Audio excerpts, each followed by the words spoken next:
Good morning, good evening, no matter what time it is, wherever you're watching this from in the world. It's 3 a.m. here in Sydney, Australia, but we've got some big car news to share with you right now, and that's that Mazda has revealed possibly its most important new model ever in California overnight. The Mazda CX-90 large luxury SUV has finally been revealed. Now, you might know that Mazda is in the middle of launching a whole bunch of new luxury SUVs that go from mid-size through to really quite big. And these are vehicles designed to compete with Audi, BMW, Mercedes, Jaguar, Land Rover, Volvo, rather than their usual rivals like Hyundai and Kia. So it's a pretty bold, pretty ambitious move. We've already seen the Mazda CX-90. I've done a walk around with that car that you can see here on the Chasing Cars channel.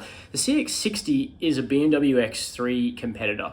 But the car that Mazda has revealed today or overnight, the CX-90, I think is even more important because this is Mazda's Audi Q7 rival.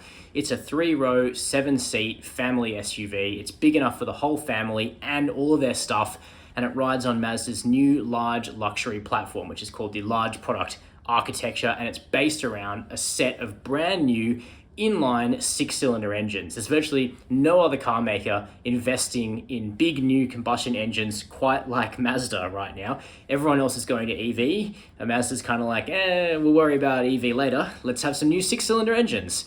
So that's kind of random, but I, for one, am excited to drive these cars. I've already driven the CX-60 plug-in hybrid, which is actually a 4-cylinder. The CX-90 will not come with a plug-in hybrid, and that's where I want to start today on engines. Now, a CX-90 plug-in hybrid could actually come along later. There's nothing stopping that from happening with this platform, but globally, the car will be available, initially at least, with two different engines. They're both 3.3-litre, 48-volt mild hybrid, turbocharged straight-six engines. There's a petrol and a diesel.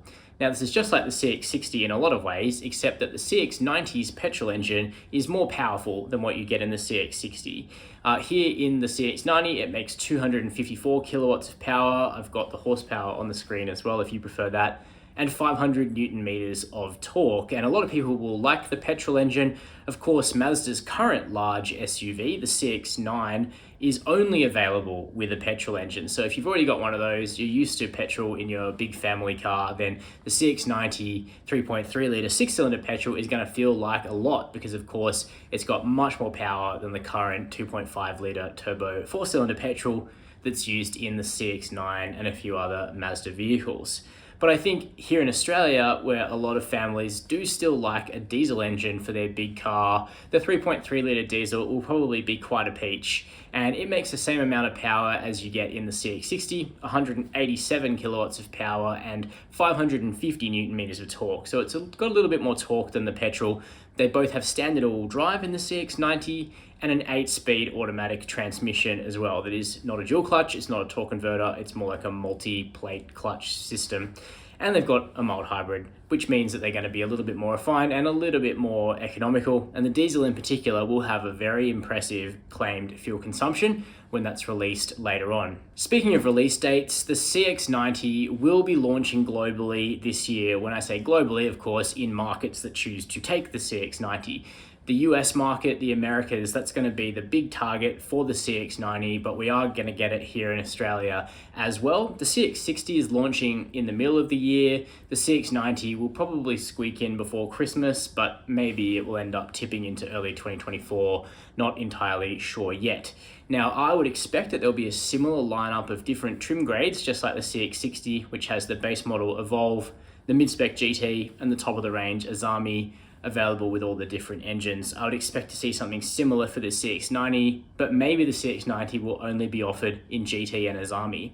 And when it is released here, the CX-9 will be continuing alongside it. So Mazda are going to have these split sort of dealership situations where you've got the existing models and then you've got the new luxury grade cars sitting alongside one another. What about the design of the CX-90? Well, it's very similar to the CX-60 in a lot of ways, but I actually think the proportions of the larger format of the CX-90 actually make this a more handsome car, at least in video and still photos. The CX-60 doesn't quite have that really beautiful proportion that you normally get on a Mazda, in my opinion. It's not a bad looking car by any stretch. It's pretty nice. It's just something like a CX-5 or a CX-9. They really nailed those designs. But I think the CX-90 is a more handsome car. It looks like it has better proportions to me. And of course, look at this paint. This is Mazda's new signature color. It's called Artisan Red. Mazda does love a red. Soul Red Crystal, in my opinion, is now a little bit played out. Mazda clearly gets that because they've revealed Artisan Red 2. And we also believe the company is working on a blue or a green as a signature color in future as well. Now, this CX-90 that we're seeing in the photos and video here, it's got quite a lot of silver trim. It's like a luxury grade car. I reckon they'll probably do an SP package that blacks all this chrome out as well. But you know me, if you're a subscriber, you know I love a bit of chrome. And also this interior, which features Mazda's new white Napa leather, genuine maple wood, and really beautiful textured materials on the dash and doors. This all looks absolutely great. The interior itself looks very similar to that of the CX-60. It's got twin 12.3 inch screens, but of course the CX-90 has 3 rows.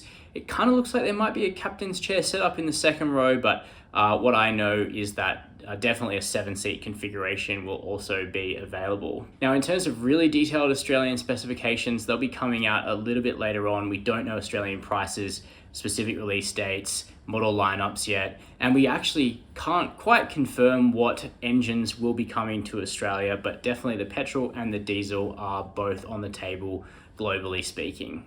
So that's a look at the 2023-2024 Mazda CX-90, the new flagship SUV for the Mazda brand. Very exciting release for Mazda, great looking car in my opinion, and an interesting alternative to something like an Audi Q7 or Mercedes GLE, GLS, BMW X5, X7. Would you consider the CX-90? Is Mazda capable of doing these luxury SUVs? Let us know your thoughts down below in the comments. While you're there, hit subscribe, hit the notification bell, and as always, thanks for watching Chasing Cars.